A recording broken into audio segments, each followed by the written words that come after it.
안녕하십니까. 우리나라 성인 대다수는 자동차 운전을 하고 계시는데요. 올해부터는 정말 많은 내용의 교통법규가 변경됩니다. 이렇게 변경되는 교통법규는 꼭 알아두셔야 되는 내용들입니다.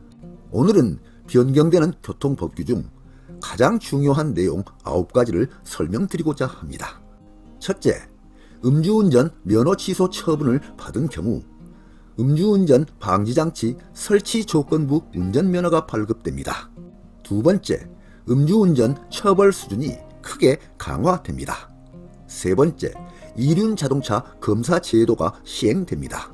네 번째, 고령 운전자 면허갱신 강화 등 면허 자격이 강화됩니다. 다섯 번째, 서울시 사대문 내 배출가스 4등급 차량 통행이 불가능해집니다. 여섯 번째, 자동차 공회전 단속 기준이 강화됩니다. 일곱 번째, 5인승 이상 차량의 차량용 소화기 비치 의무화가 시행됩니다. 여덟 번째, 장롱 면허에 대한 갱신 기준이 엄격하게 바뀝니다. 아홉 번째, 친환경차 고속도로 통행료 감면 축소 등 세제 혜택이 축소됩니다. 그럼 지금부터 올해부터 변경되는 구체적인 교통법규 주요 내용 9가지를 살펴보겠습니다. 첫째, 음주운전 방지장치 설치 조건부 운전면허 발급입니다. 한국도로교통공단 자료를 보겠습니다. 음주운전 방지장치 제도에 대해서 알려달라는 질문인데요. 음주운전 금지 규정을 위반한 날로부터 5년 이내에 다시 음주운전으로 면허 취소 처분을 받은 경우에는 음주운전 방지 장치를 설치하는 조건으로 면허를 발급받는 조건부 운전면허를 말합니다. 음주운전 재발을 막기 위해 24년 10월 25일부터 시행되었습니다.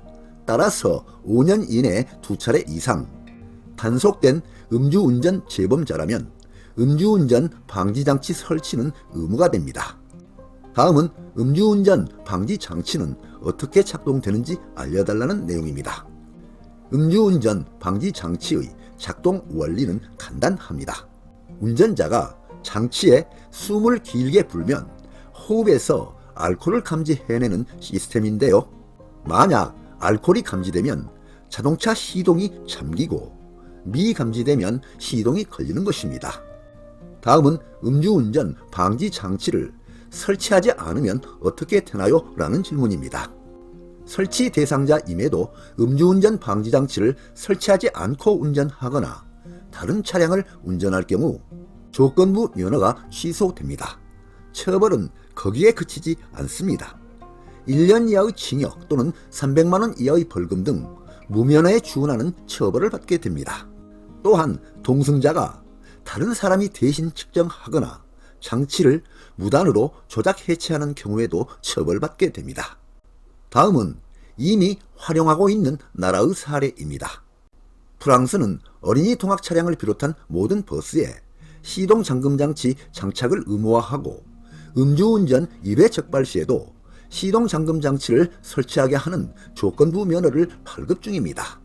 좀 더 엄격한 편인 캐나다는 음주 후 운전석에 착석하는 것만으로도 음주운전 처벌이 가능하고 미국은 이미 36개 주에서 상습 음주운전 차량에 대한 시동 잠금 장치 설치를 의무화하고 있습니다.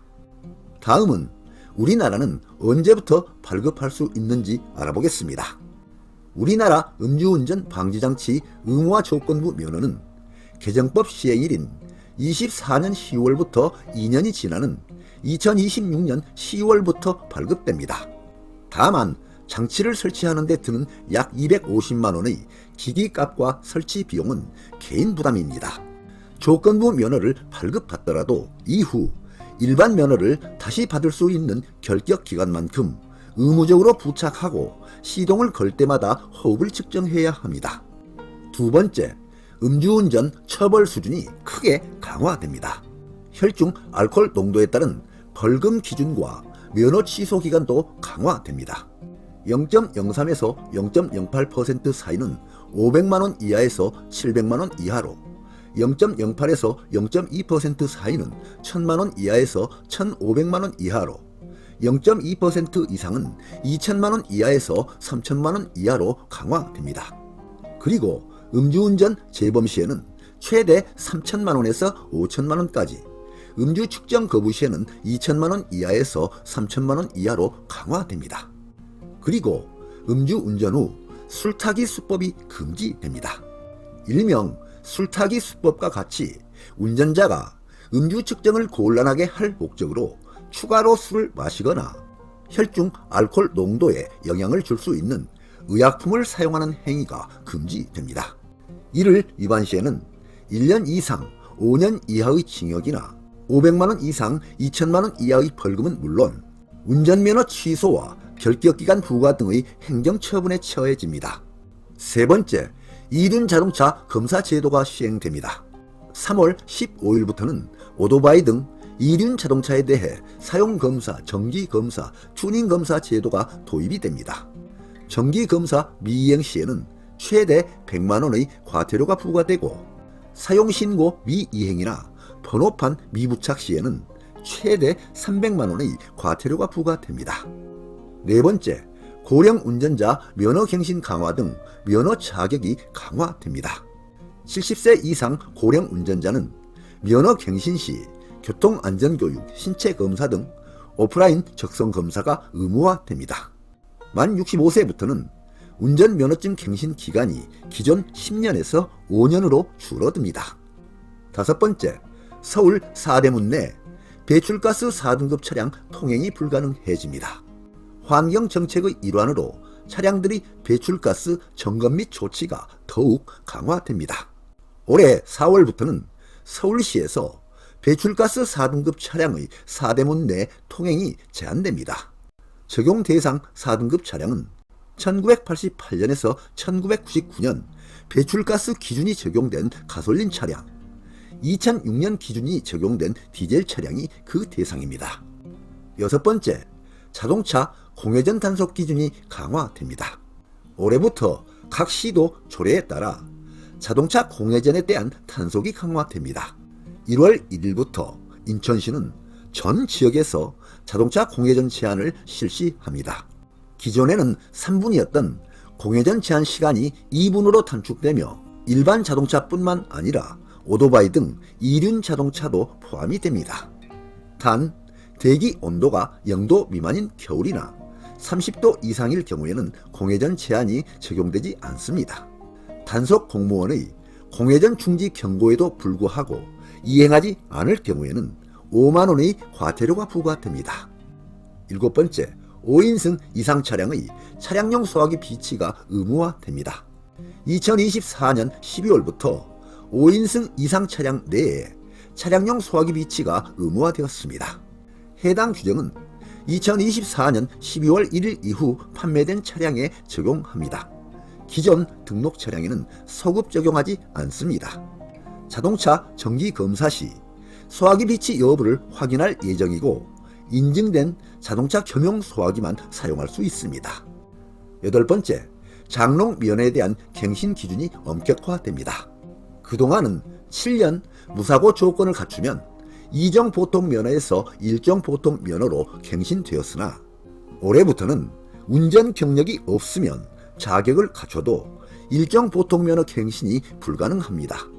면허 갱신 시 해당 기간 무사고를 입증할 수 있는 자동차 보험 가입 증명 또는 자동차 등록증 제시 등을 통해 운전 경력이 확인되어야 합니다. 아홉 번째, 친환경차, 고속도로 통행료 감면 폭축소 등 세제 혜택이 축소됩니다. 올해부터 전기차와 수소차가 포함된 친환경차에 대한 고속도로 통행료 감면 폭이 50%에서 40%로 줄어듭니다. 이후에도 해마다 10%씩 감소해 2028년에는 혜택이 완전히 사라질 예정입니다. 그리고 하이브리드 차량의 취등록세 감면 혜택도 줄어듭니다. 개별 소비세 감면 혜택은 최대 100만원 한도에서 70만원으로 축소되고, 교육세는 30만원에서 21만원으로 축소되고, 부가세는 13만원에서 9만원으로 축소됩니다. 그러나 전기차와 수소차의 감면 한도는 각각 300만원, 400만원으로 기존 혜택이 유지됩니다. 네, 오늘 동영상 주제는 2025년에 달라지는 교통법규 9가지였습니다. 많은 도움이 되시길 바랍니다. 끝까지 경청해 주셔서 감사드립니다.